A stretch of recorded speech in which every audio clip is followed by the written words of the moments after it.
Ushbu loyiha Turon-bank hamkorligida Sirdaryo viloyati Mirzobod tumani Do'ngariq MF 237-sonli konturda amalga oshirilmoqda. Bu yerda qovun ekilgan. Maydon hajmi 12,5 gektar, uzunligi 700 metr, eniga esa 17 metrni tashkil etadi. Bu yerdagi ekinlar zamonaviy usullar bilan parvarishlanmoqda.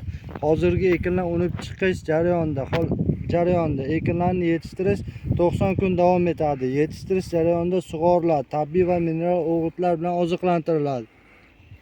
Ushbu loyihaga 25 ta dehqon xo'jaliklari biriktirilgan. Har bir dehqon uchun 1,5 gektardan yer maydonlari to'g'ri keladi. Loyihani samarali amalga oshirish uchun lider tadbirkor FS Logistik ishlab chiqarish kooperativi biriktirilgan. Ushbu loyiha bo'yicha har bir gektardan 35 tonna, jami 188 tonna hosil olish rejalashtirilgan. Mazkur ekin yig'ishtirib olingandan so'ng ikkinchi ekinga ham yuqori daromadli ekin turini ekish orqali yer egalarining daromadlari yanada oshirib boriladi.